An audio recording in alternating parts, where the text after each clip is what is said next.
All right, welcome back to the channel, everyone. Today we are going to talk about Kyrie Irving, one of my favorite basketball players. Yeah, I know he's controversial and all that stuff, but as far as basketball goes, man, he's one of my favorite players I've ever seen. I've been way overdue talking about him on this channel, so it's time. So what we're going to do is get an overview on Kyrie Irving before later on we do deeper dives. This one's by Hoop Venue, and it's called The Truth About Kyrie Irving. I'm going to shoot it a like, and we're going to see what this video is all about. I'm assuming it's an overview of Kyrie, but actually, who knows? Actually, this could go in different directions, so we'll find out. If you guys want to watch the original video without my commentary, the link is in the description down below, so you can watch it right off of Hoop Venue. And for those who stick around, I hope you hit that like button. It'll definitely help my channel grow. And without further ado, here we go. Over the last 5 games, Luka Doncic is averaging 37 points, 6 rebounds, and 6 assists, furthering his case for NBA MVP as the Mavs continue to win. Sorry, did I say Luka? Because those are actually Kyrie Irving's numbers, which include 2 40-point games over a span of 4 days, while the Don's been sidelined with an ankle injury. Wait, hold up. When is this from? This is from 3 months ago. Okay, so earlier in the season. I was watching quite a bit of Dallas this season, just because, honestly, I enjoy watching Luka play, but I really enjoy watching Kyrie play. So it's kind of cool having him on the court at the same time. So let's see what Kyrie was doing when Luka was out. Kyrie's not just playing like a star, but like an MVP, giving us all a reminder of how good he is. Oh, yeah. At age 31 with a history of lower body injuries, he's obviously lost some burst at this point. But the creativity in his handle, overall craft, and ability to operate in tight spaces still make him a big-time threat to get into the defense on drives. His use of the glass is second to none as well. It's ridiculous to watch him play. I strongly believe if Kyrie was a selfish basketball player, the sky's the limit as far as accolades, but he just doesn't seem like that type of dude. You know, he wants to win, he wants to compete, but he's not a selfish player. This time you're going to see him start on a drive right, and as soon as he gets cut off, he slams the brakes and redirects into a drive left, which gives him a lane all the way to the rim. That change of speed is just impossible to stick with. Here's one that starts with the left-hand drive, and notice how when he plants his right foot, his defender is actually behind him. I mean, yeah, of course. He's fast as hell, but look at the spacing he just created. All eyes are on him. All 5 eyes are on him. He's got 1, 2, 3 options. 2 very good options. But even him, his defender is staring right at Kai. I wonder what he's going to do with this one. But that sudden stop is so sharp that by the time Kyrie's releasing the shot, it's like no defenders even in the same area. No, he took the whole team. The ability to just stop and go on a whim makes him unpredictable. Instead of attacking off the screen, he patiently waits, then throws an aggressive crossover left straight into a tween right as he starts his drive. And OG actually does an incredible job of taking away the lane. That's when you'll see Kyrie use his body to create contact, and just that little bump generates enough separation to comfortably finish. He's really good at using his body, especially against a smaller defender like Alvarado. He goes right into his chest multiple times, but never extends that off arm, so it's not an offensive foul, just bullying his way in close where he earns some free throws. Another thing you'll see him do against these... He actually looked a lot like LeBron in that. Just a shorter version of LeBron in there. Smaller matchups is turn his back to the basket and play out of the post. Conley never had a chance of contesting this fall-away jumper. Here's another that starts against Conley in the post, and Minnesota's a hell of a good defensive team, by the way. This time, instead of a fade, he spins into a drive. Notice how the paint is completely packed. Gobert and Towns just waiting for Kyrie, and that's where that deceleration comes into play. Oh my God. Quickly pulling up for a midi. Although, let's be very clear. He's insane. He can absolutely finish through traffic when he wants to, with unreal body control and some of the best touch we've ever seen. Give it to him. Sometimes it just makes more sense to get to the mid-range. Just like on drives, he'll use his body to create separation, using his shoulders to almost bounce off of defenders before rising up. To go full speed like that, and then to just kind of bump off of somebody and do a fadeaway, not many people can do that. Notice how as he pushes in transition, it's like there's poetry. One defender coming in from his left hip and another waiting right in front of him. So what he does is goes into that left defender with his shoulder to move him out of his way before sidestepping to his right where there's nobody to contest the J. That off arm almost serves as a shield. Here's virtually the exact same play, except this time it's Brunson on his hip and OG in front, with the same result as he pushes himself into a jumper that beautifully kisses off the glass. Man, look at that. Look how high he kisses it off the glass, too. This is cool, by the way. It's not what I was expecting out of this video. This is more of a breakdown of his skills. I'm digging this. Look how high he kisses it off the glass. How does that have such a gentle touch to drop in that high on the glass? He kisses off. That's insane. It's insane. I hope Hoop Venue covers a little bit of... I've never seen any other dude other than Kyrie. He'll literally get his opponent, like... He'll get them ready to fall down, like breaking their ankles, and then he'll just keep breaking their ankles for the next like 3 to 5 seconds. Like he could have had him, and then he just like takes him again, and then he'll finally finish the job. It's crazy. It's like he's doing it just to prove that he can. The glass. In addition to the contact game, he can also get real slithery. Here you're going to see him redirect his drive as he hunts for a soft spot in the lane, and he finds some space to rise up over the top of rim protection. And this is another one that starts with a right-hand drive, except the defense has completely packed the middle of the floor, so the only angle for him to attack is baseline. Larry Nance rotates early to shut off the rim, so Kyrie just probes while keeping his dribble live, working his way to the opposite block for a turnaround fade. That's awesome. By the way, Larry Nance, any of you guys remember his dad? The original Larry Nance? Hell of a dunker. Saw him in a dunk contest when I was a kid. The key here is his patience. You can see that he's looking for the pull-up midi off a ball screen, but Biyombo comes up a bit to contest. So instead of settling, he hesitates and takes a couple more dribbles, getting to the right elbow for a now open look. When working off... Look at this guy. This guy didn't know what the hell to do with himself. Right here. He doesn't know what to do. To contest. So instead of settling, he hesitates and takes a couple more dribbles, getting to the right elbow for a now open look. When working off of screens, there's just no way for defenses to speed him up. This time you're going to see Edwards swarming him from the left hip, while Gobert's parked right in front of him. God damn. And while a lot of guards would quickly give it up to Grant Williams... Yeah, because he's being double-teamed, like clear double-teamed, and they both have the size advantage over him. The pop, he keeps his dribble live, fakes a drive across the middle to lose Gobert. Oh my God. And the result is a layup. He's disgusting. It's the same thing when he rejects the screen. Valanciunas comes over to put pressure on the ball, and he just waits and waits for the big man to commit to either him or the roller.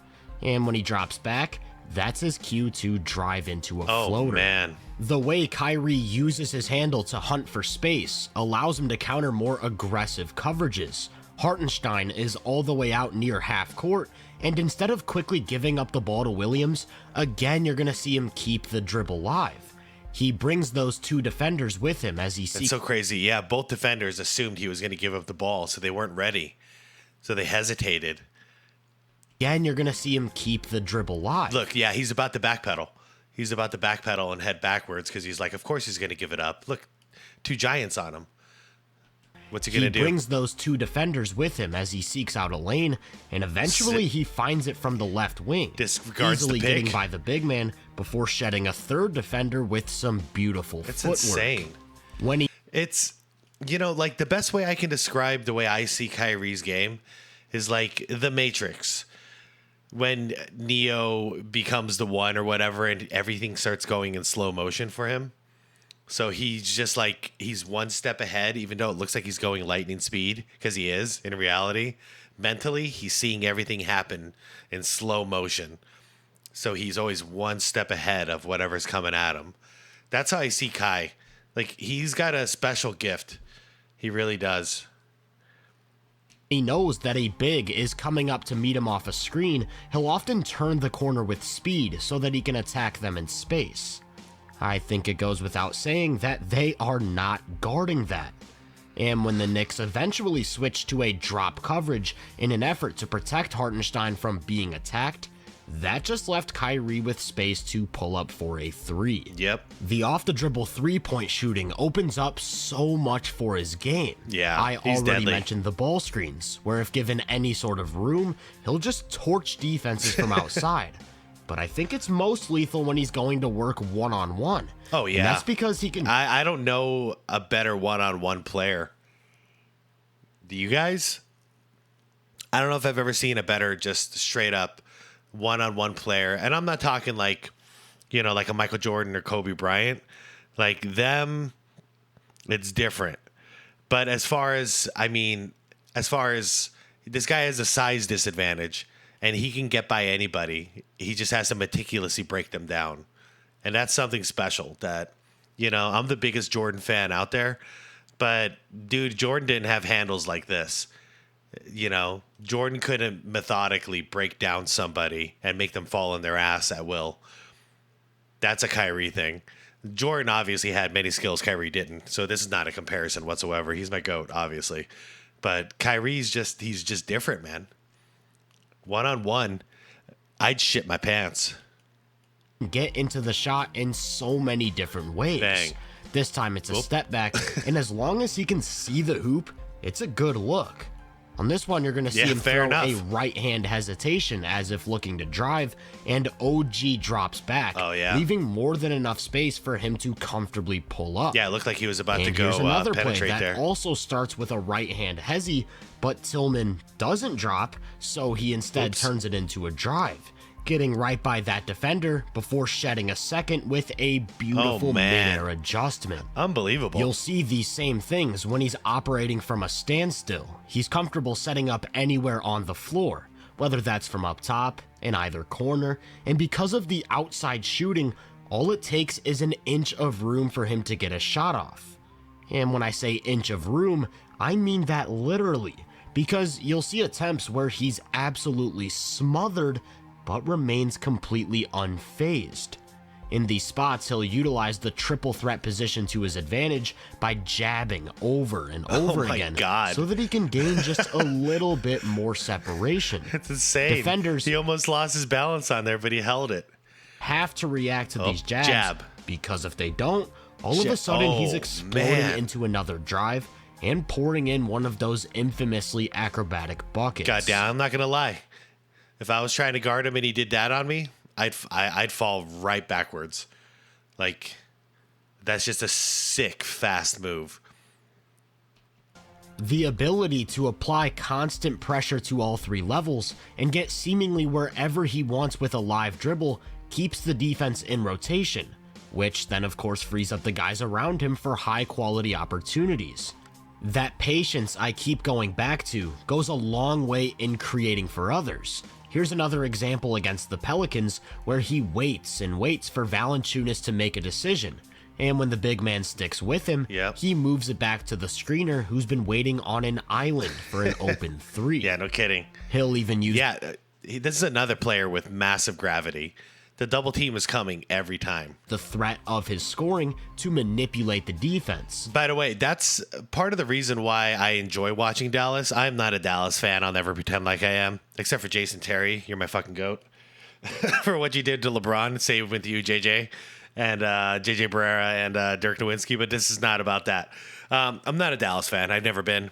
I'm not going to be one.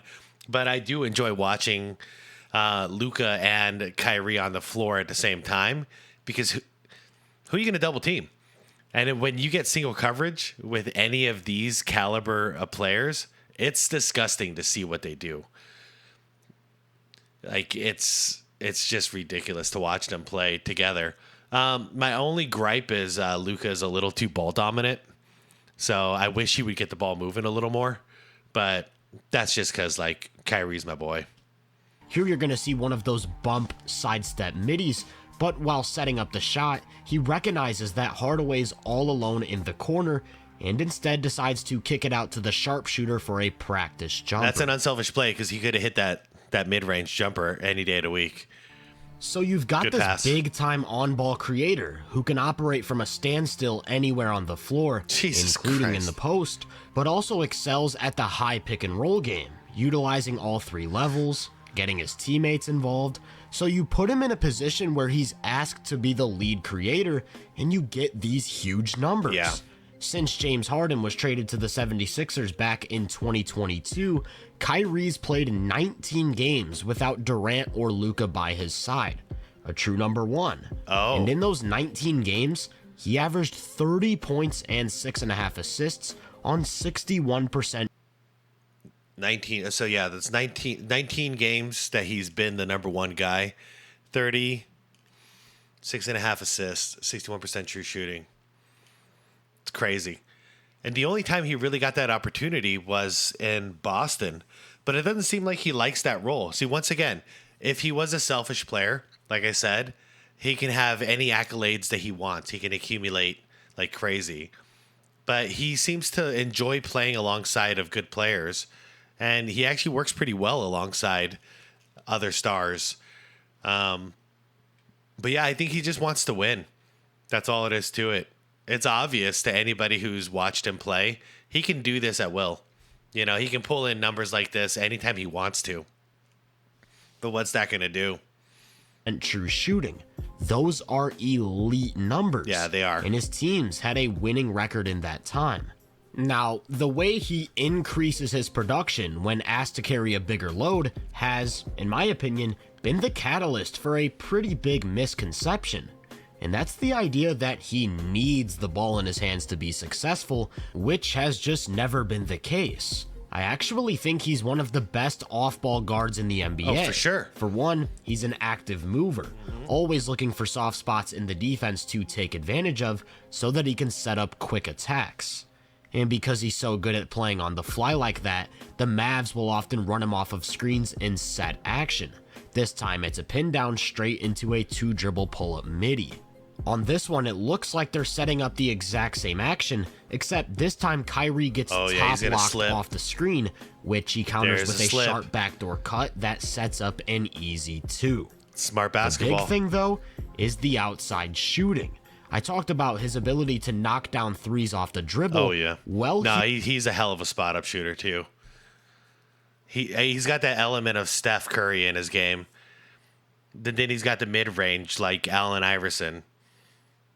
And then he's got his ability to just play one-on-one like nobody I've ever seen before. I don't know, dude. This guy. He's even deadlier off the catch, and that includes hitting while on the move. The fact that he's such a good spot-up shooter helps him play off of Luka when they're on the floor together. Many might feel that waiting in the corner is a misuse of his talent, but the type of advantages that Luka creates pretty much demands the defense leave someone open. And let's just say it better not be that guy. Yep. Since arriving in Dallas, the duo of Kyrie and Luka has played just under 900 minutes together, and they've recorded a 122 offensive rating. That's an awesome mark. But what I think is even more impressive is that in the minutes Kyrie's played without Luka, they've had a scorching 124.9. Wow. Hot take. Is Dallas better without Luka and with Kyrie in his place? I mean, I don't think so. These numbers are close. But no, they need both. They need both guys because, you know, Kyrie, he misses some games sometimes, and Luka misses some games sometimes, so it really benefits them from having both stars. But that's interesting. I have seen them play with Kyrie in charge, and it's some good basketball. No, that doesn't mean the Mavs are better without Luka. there's a ton of context. But it does speak to how Kyrie can adjust his game to fit whatever the team needs. Yes. I'm sorry. I'm going to bring up LeBron James now because I remember it was the video where it was, what was it? The day that LeBron became LeChoke, where I was covering the 2011 finals against Dallas. And I was, arguing a little bit in the comments with some people. And what I was trying to get across to them was that certain players, and I was using Dwayne Wade as the example in that one, so I'll stick with it, but also throw in some Kyrie. Some players can be a number one and a number two because they're not selfish like that. Dwayne Wade was that guy. Now, LeBron James was not that guy because his first season, 2011, he was the number two guy. Dwayne Wade was the number one guy because it was his Miami Heat. And what I was criticizing was him in a support role as the number two wasn't doing jack shit for Dwayne Wade. He was literally, we all saw it. I think it's my most viewed video on his channel, so I'm pretty sure we all saw it. And the entire fourth quarter, we just watched LeBron standing around doing nothing, waiting for the action to happen. So if he's not the active number one, he's useless to a team, as we've seen. Now, a guy like Dwayne Wade, so he switched down in 2012, and he became the number two guy. And then they were successful because he played his ass off as a number two. He was getting like 23 to 24 points a game. He did his job as a wonderful number two. Nobody could ask for a better number two guy. And same with Chris Bosh, great number three guy. Reason I'm bringing all that up is because Kyrie has proven to be that guy as well. He doesn't need to run his system. He can ball out in any system. Doesn't have to be the LeBron system. It doesn't have to be what he was doing with KD or the Boston system or now the Dallas system. He can thrive in literally any offensive system. So when he's with Luka, he plays the secondary role. He's the number two guy, and he plays it damn good. He's so unselfish, never complains. He puts up his numbers, but he knows he's the second guy. When Luka's out, he goes in and he takes that number one spot. Like, you could never ask anybody to do better. So that's all I was trying to get across. Some guys can't play the number two, the support role. And that's one of my gripes with LeBron. And it's one of the things I love about Kyrie. And one of the reasons I love Dwayne Wade. Even though Dwayne Wade should have never played the support role, he was man enough to check his ego and say, all right, fine. The only way we're going to win is if we let you do this. So you actually have something to do, Bron. So go ahead, play Bron ball, and I'll do my job. And it worked for the most part. Do you need him in a secondary role, complementing the play of Luka? The offense will be incredible. Do you need him to increase his on-ball creation and serve as a number one for stints? He can do that better than maybe any other sidekick in the NBA. Shoot, he could lead any team in. He can lead any team in the league right now. Seriously, he could be the number one option in any team in the freaking league. All that's to say, I think some of us have forgotten just how elite Kyrie Irving is. Yeah, not me. And just how much he pushes the Mavericks forward. If you enjoyed this breakdown... Yeah, I watched like 20 games at least this year of Dallas. Some with just Luka, some with just Kyrie, and a whole bunch with the two of them. Now make sure to drop a like, subscribe, and turn my post notifications on to be first on more content. If you're interested in my more in-depth research, make sure to check out my website and social media profiles. You can find those links in the description. Feel free to let me know down in the comments what you think of Kyrie. As always, I hope you all have a great day, and I'll catch you guys in the next one. Yeah, that was a cool video. That was a really cool video. So this was from Hoop Venue. 82,000 subs, basically. Good channel. Good stuff. I am subscribed and I liked it. Good. I did my part. Okay. Yeah, I'm gonna check out some more stuff from this channel because this is some real good basketball breakdown, and I love content like this. It just gets my brain activated, my basketball brain, that is. All right, guys. Let me know in a comment down below what you think about Kyrie, what you think about him in Dallas, what you've thought about his entire career. And also let me know what you think about my statements about being a secondary and how some people can and some people can't. I'd like to hear you guys' take in it. And as always, we'll talk about it in the comments down below. We'll keep it as peaceful as possible. Lately, there's been some people coming in just trolling, but it is what it is. I block who I have to. Anyways, on your way out, if you could like this video, I'd really, really appreciate it. Channel's growing. I'm having a great time with all of you. There's so many of you that I get to talk to every single day in the comments, and I feel very blessed. I'm very thankful. Thanks for sticking around with me while I learn how to do this YouTube thing and how I got the technology straight and everything.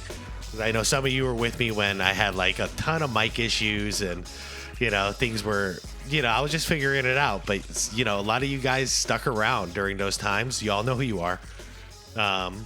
And I just wanted to say thank you to everybody. And I will see you all in the next video.